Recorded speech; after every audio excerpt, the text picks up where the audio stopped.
नमस्कार, मैं गोपाल पोस्टा एक बार फिर से आप लोगों के सामने। आज हम पढ़ेंगे गुप्त काल भारत का स्वर्ण युग। कि गुप्त काल को भारत का स्वर्ण युग क्यों कहा जाता है, इसके बारे में तो मैं बात करना चाहूँगा। गुप्त काल के स्वर्ण युग के बारे में। गुप्त काल में व्यापार, वाणिज्य, विज्ञान, शिक्षा, साहित्य, भवन निर्माण कला, चित्रकला, मूर्तिकला, सिक्के बनाने की कला, सामाजिक तथा धार्मिक क्षेत्रों में काफी उन्नति हुई थी। उस समय लोग जो है काफी समृद्ध थे, राज्य में पूर्ण शांति थी। इस कारण से गुप्त काल को भारत का स्वर्ण युग कहा जाता है। इस काल की प्रमुख विशेषताएं जो है वह निम्नलिखित है, जिनके आधार पर भारत को स्वर्ण युग कहा जाता है। नंबर 1, राजनीतिक एकता। पहले बात करते हैं राजनीतिक एकता की।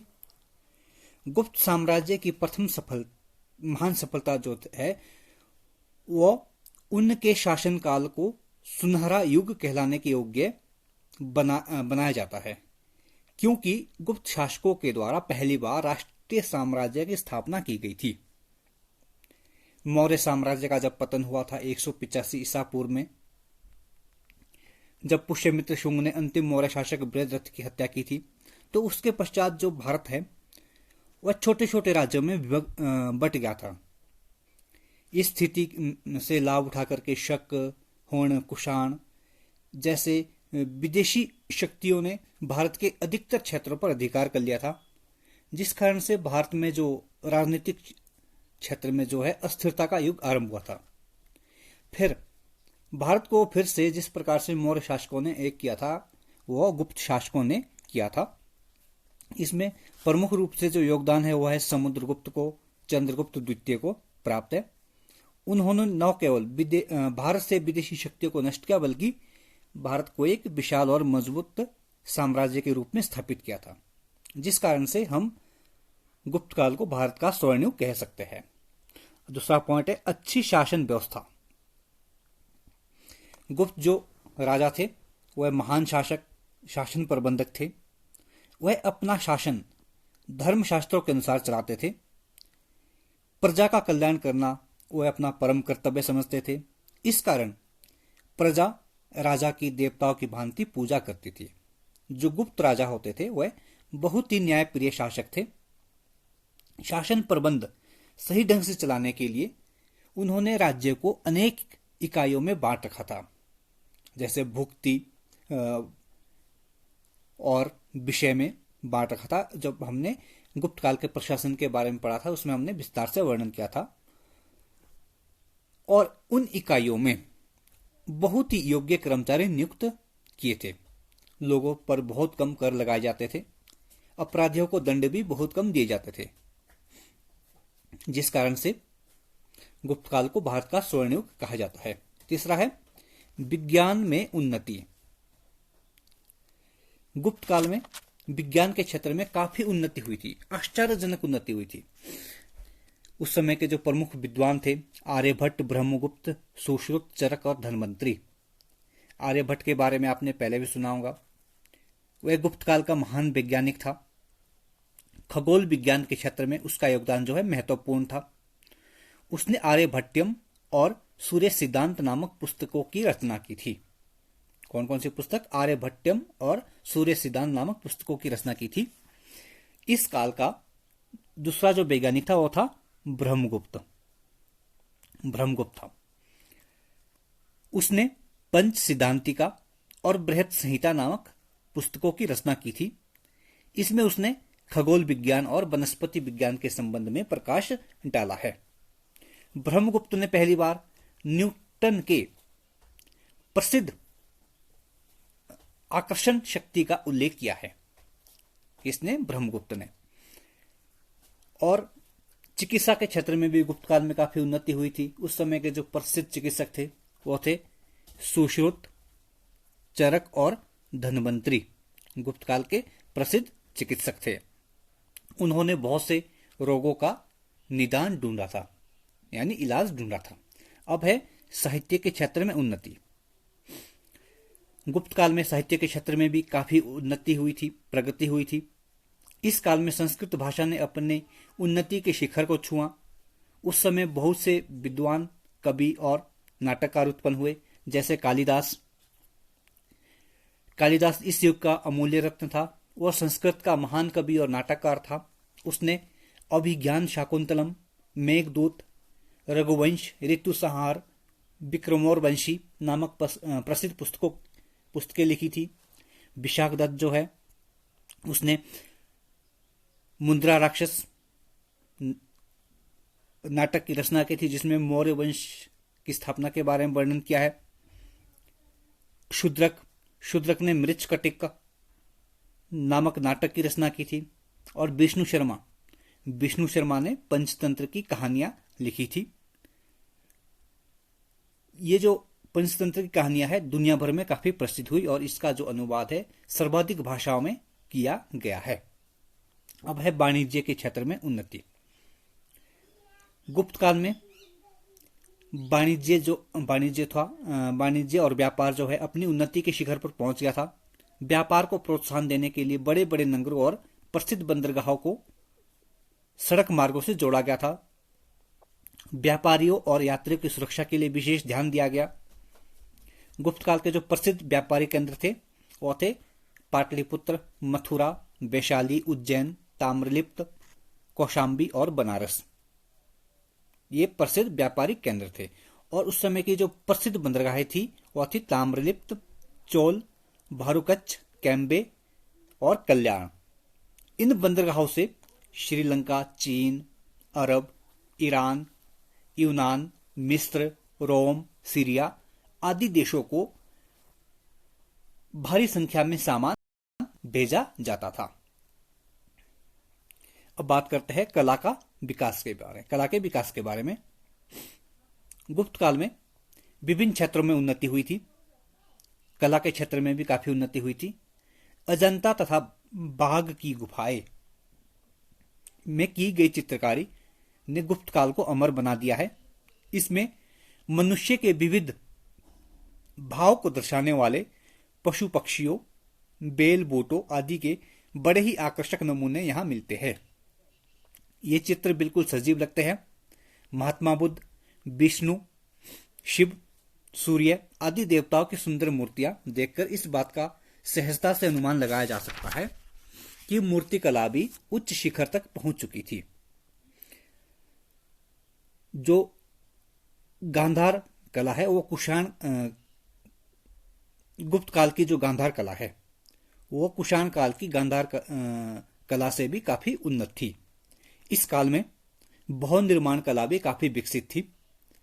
मथुरा का शिव मंदिर, तिगवा का विष्णु मंदिर और भीतरी गांव का मंदिर भवन निर्माण कला के क्षेत्र में हुई असाधारण प्रगति का प्रत्यक्ष उदाहरण प्रस्तुत करते हैं।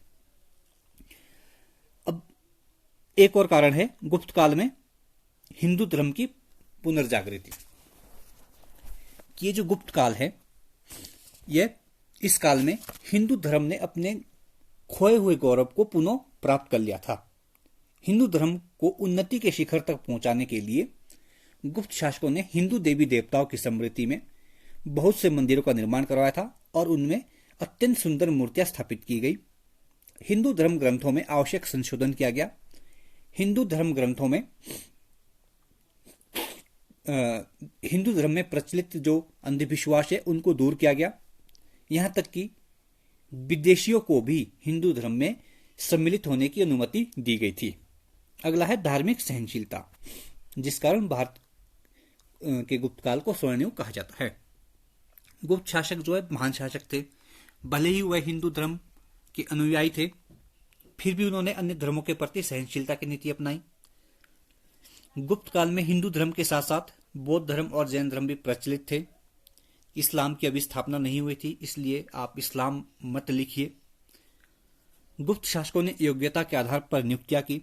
समुद्रगुप्त के दरबार में असंग और वसुबंधु जैसे बौद्ध विद्वान थे।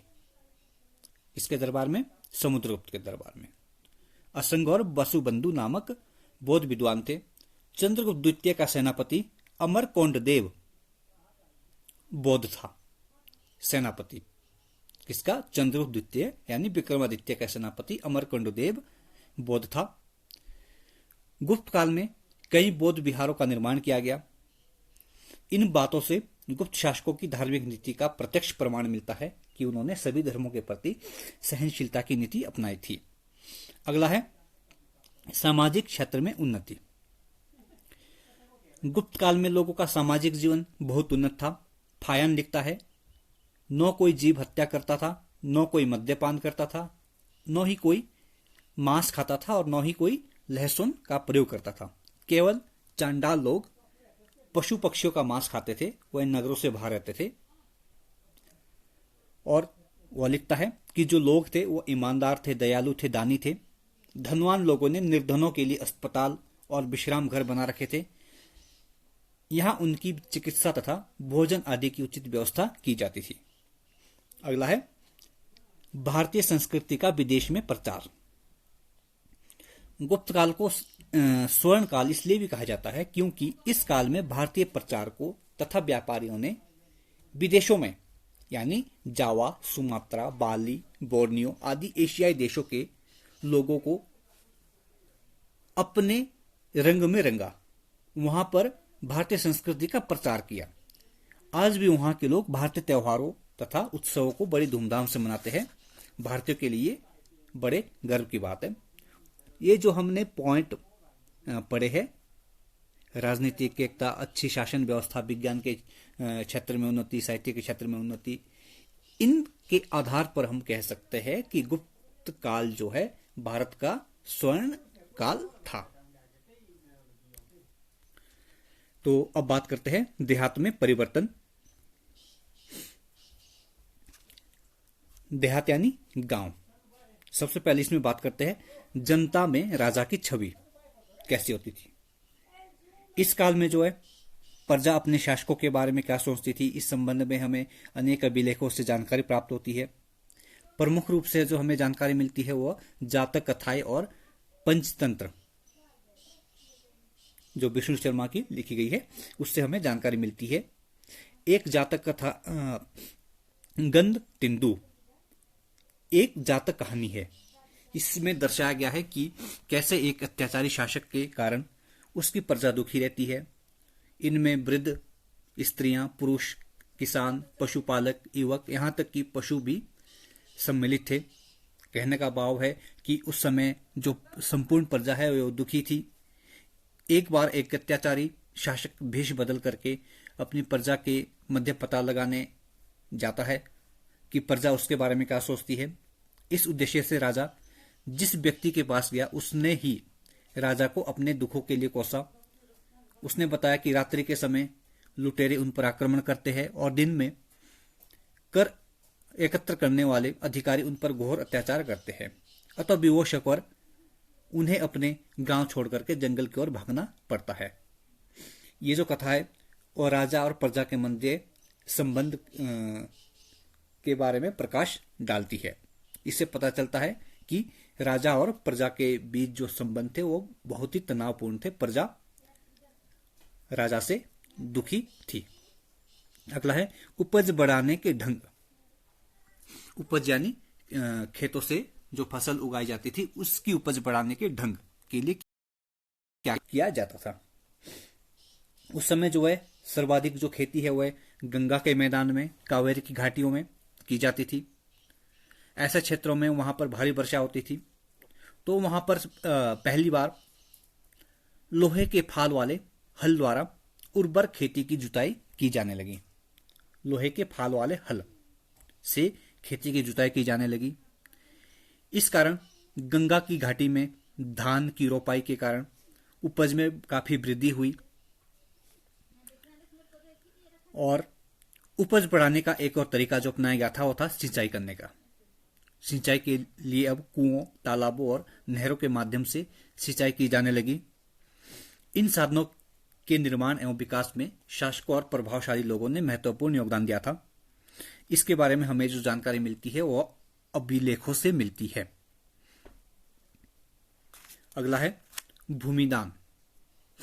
भूमिदान यानी भूमि को दान देना।